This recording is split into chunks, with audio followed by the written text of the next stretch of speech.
Hey everyone, so today I have another video for you guys. I'm going to be doing the products I regret buying video. It's one of my personal favorites to watch because I just feel like it's so informative.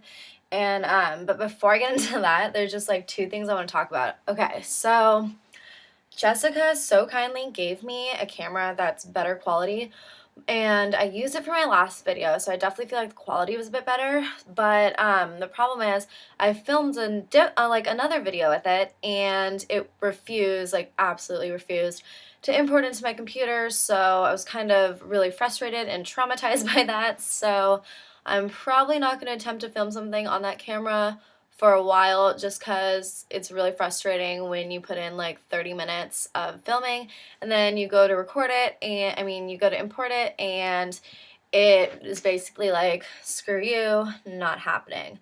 So not going to be using that. We're just going to have to suffer through MacBook quality right now because that's just ridiculous. Okay, so on to the video. First I'm going to start with makeup products, I think. So I have two lipsticks here, and I don't like them for basically the same reason. So the first one is Pink Pout by Revlon. Looks like that. Here's a swatch. Then the second one is Dollhouse Pink by Wet n Wild, which is basically like highlighter pink. So both these colors I definitely regret buying because just with my skin tone, I honestly look the best in like a few select colors. I don't look very good in like super bright, cool tone pinks.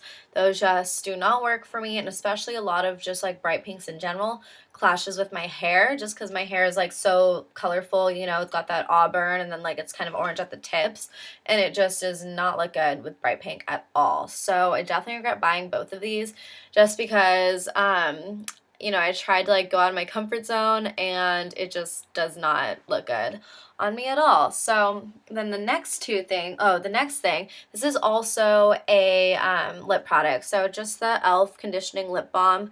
It's got SPF 15, and I want to say the color for this is Peaceful Pink, but there's nothing on it. Oh yeah, there it is. And you know, it's like, it's not too badly pigmented, as you can see, like it does give some color.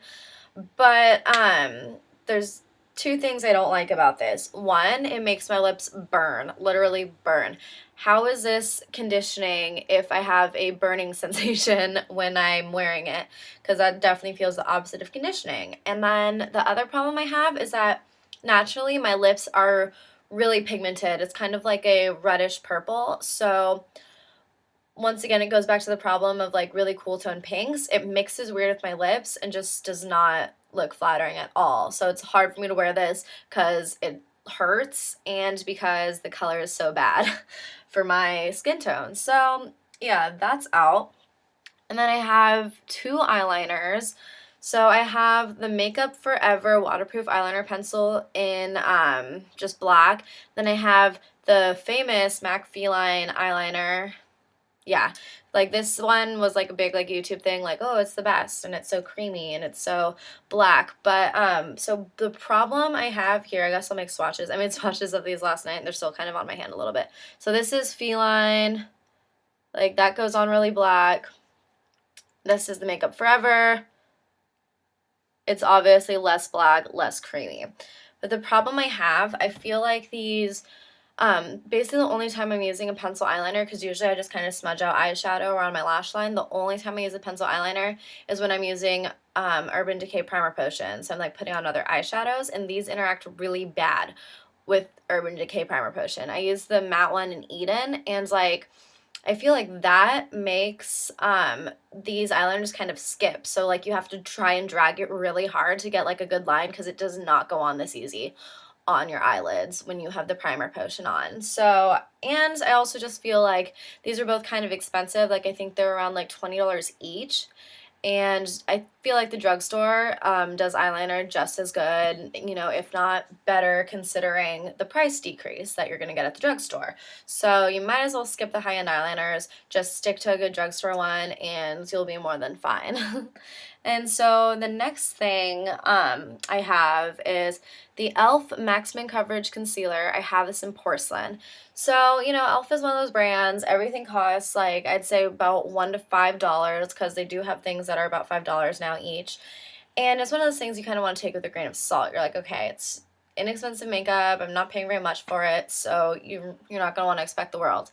But when a product is called Maximum Coverage Concealer, you expect this to be high coverage, and I'd say it's maybe medium coverage. It just doesn't have the coverage that you would expect out of its product name. Like, it won't even cover pimples really well. Personally, for me, I feel like liquids don't cover pimples very well. You're going to want like a really thick like cream. You're either going to want it in like stick form or like a pop form, but liquid just isn't going to do the trick. And the thing with this is that I'll try and like do a little bit on my hand for you guys.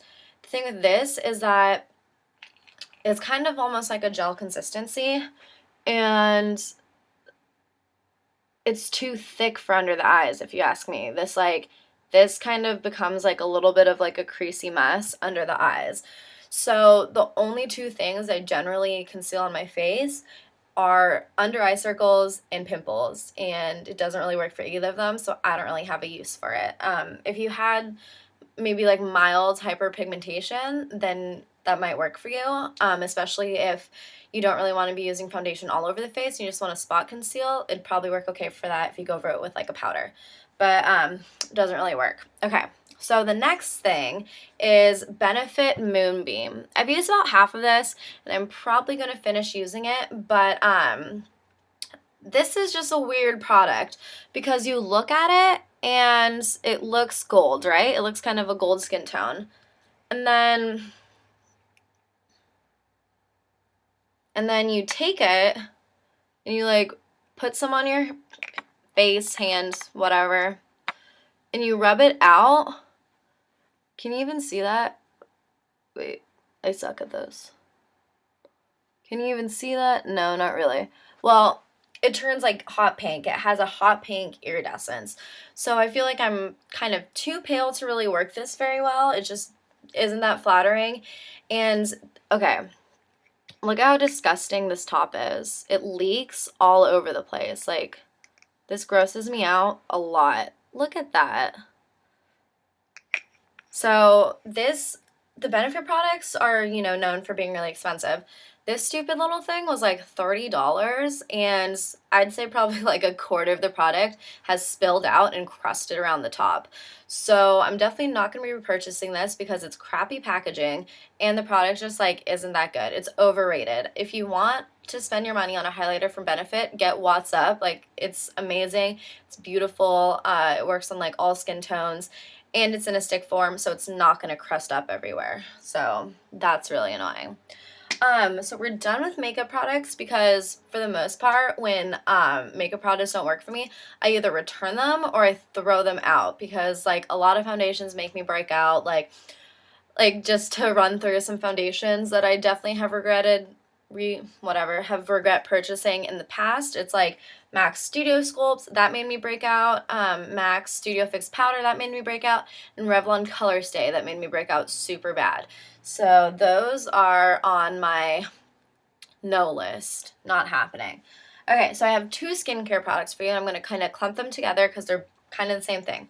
So I have the Botanics facial oil and then bio oil.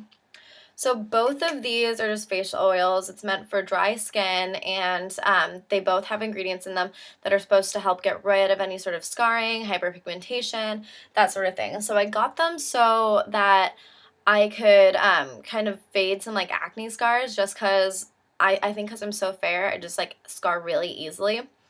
And then this one I also was using as a facial moisturizer, and I love the way this made my skin feel, but both these make me break out super bad. I'm not sure why this one does, but this one has mineral oil in it, and I'm pretty sure that's probably why it was making me break out like that.